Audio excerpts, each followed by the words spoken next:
What's up, agents, and welcome back to another Division video. TU 20.1 is here and it's been crazy so far, especially for my channel and videos. You guys are going to be wondering what is going on, but don't forget to like, share, comment, subscribe, and maybe join. Hit that bell so you're notified 500 times a day when I drop videos, and let's get straight into it. We're at American History Museum and I have been playing around with the Armando backpack. I think that's how you say it. I keep getting in trouble in the comments. I'm terrible. But I've been playing around with it and I've come up with what I think is probably the absolute banger of a build. So we're going to do some American History Museum. I'm going to change my skills very quickly because I've got the wrong ones on. And just like that, we are ready to go. So let's give this a go. From months of prisoner interrogations. The information is stored on a military-grade laptop in the main holding area downstairs. We've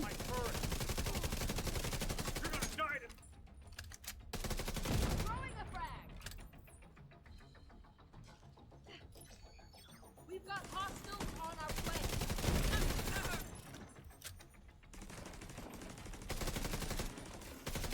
way. Come on. Thank you.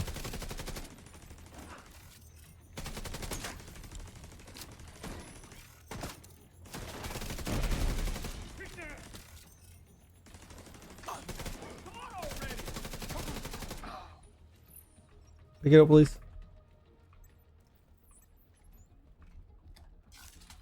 Like using a bit of a skill build. The first priority is to release Been a while. to keep the True Sons busy. You'll be looking for some kind of security terminal. The security terminal should be somewhere nearby. Look around.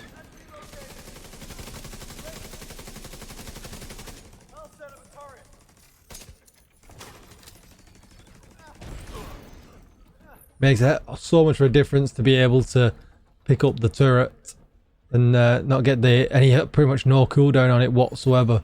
And we're able to keep proccing the Seeker over and over as well. Obviously it's give or take on how many enemies you've got. Probably easier to use this build when you're in a group, that's for sure. But what I do is I'm going to go to the range. I'm going to show you some crazy combinations that you can actually do as well that just seem a little bit nutty to me. Might as well go and see. I see you.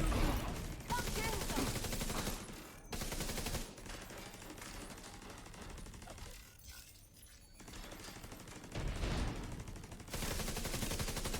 them. Dodge the Seeker. Alright, we're just going to do the next section because I am aware that this mission actually gets very long very quickly. Downstairs. Get moving. There's a few more enemies at this part. I think it's going to be a little bit more interesting than what I've shown you so far.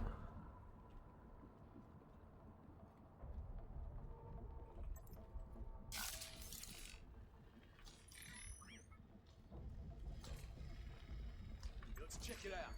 Shit. In here! Is there a medic around here?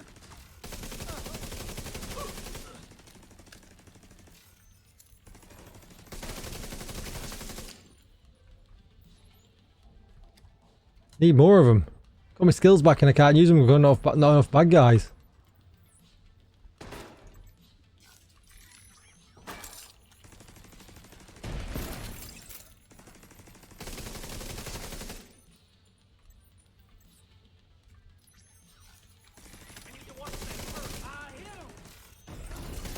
Oh, I got a red. Red for the boys.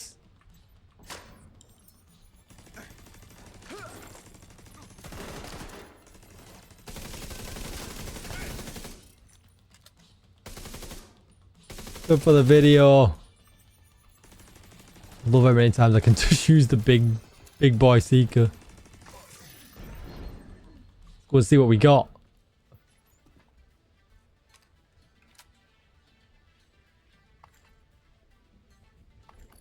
Oh, got yourself a mantis out of nowhere. Damage to target out of cover mantis. I'll take it. Thank you very much. Saves me re-rolling. Right, and with that look, let's get out of here, back to the base of operations.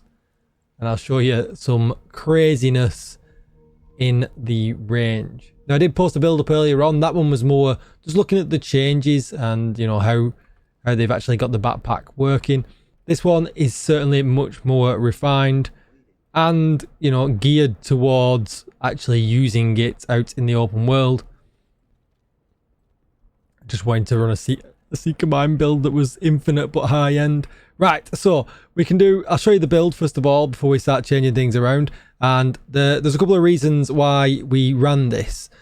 So basically what we tried to do is we needed to really pump the skill haste, right? Skill haste does have diminishing returns. It doesn't work exactly as diminishing returns kind of says, but the more you add, the less value it gets the further down the line. Sounds like diminishing returns, and to us normal people who don't really understand maths unless Excel is doing it for us, is pretty much how it looks and feels. So when you get to around 120, 130-ish, that, you know, that kind of high level, you start getting a lot less bang for your buck. But we pushed on. We absolutely digressed. We pushed on, and this is a bit of a lie because this button is pressed here, so we don't want that on. Let's turn that off. But what you'll see now when I go into the stat page is we have a cool 168% skill haste. And that's kind of the most we could add to this. We could have added more, but unfortunately we have to take the Brazos. So we kind of stuck with this being the most as we can add. And skill efficiency adds skill haste as well. And that actually shows in the stats. You know, skill efficiency is, you know, skill damage, skill health. It's everything wrapped up into one. It's the weapon handling equivalent, but for yellows. So this effectively gives us 10% skill haste as well.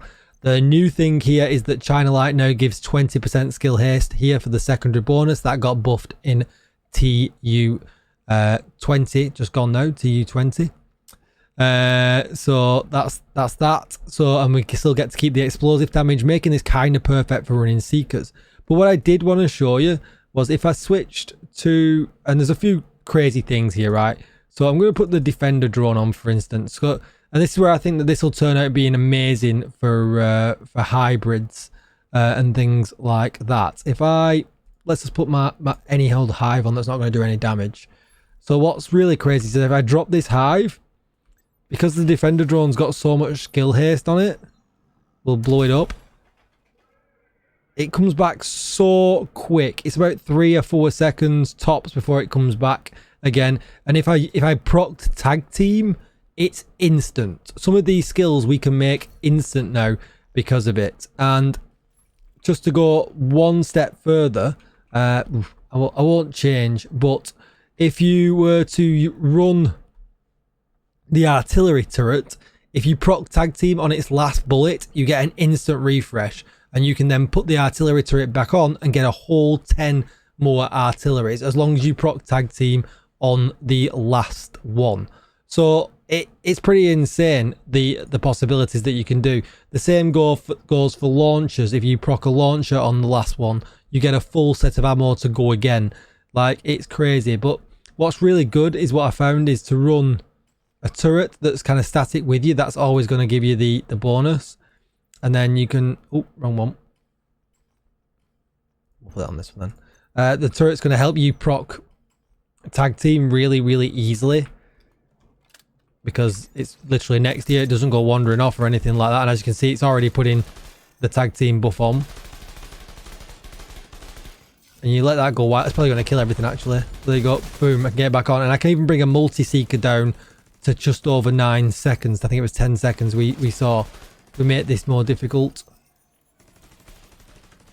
And although I'm not doing as much damage as the one that I showed you before, we're putting out a heavy amount of damage still. So, you know, you just got to get to that tag team. There you go. We're 9 seconds that time. So let's get this buffed up now with our capacitor stacks. And let's see what kind of damage numbers we're going to do. Yeah, I mean, we're hitting for 4. There's 4.1, 3.6, 3.9, 3.8.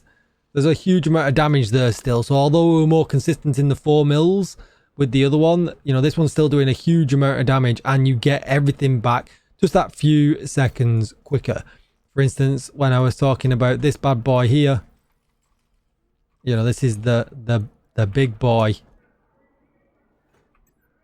We throw that out. What did that? I missed what it actually hit for, so let's get it back.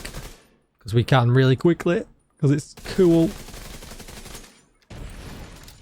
You know, 4.9, 5.5. Like, it does some absolutely crazy amount of damage. And like you said, like you saw, we could get it back really, really quickly. If you wanted to look at some other things that I found particular interesting with this as well, if you put on explosive sticky bomb, it doesn't work very well in the range, but I can give you an example, hopefully. And again, you know, three seconds, I've got another one back, and I can kind of go again. I've got it back again,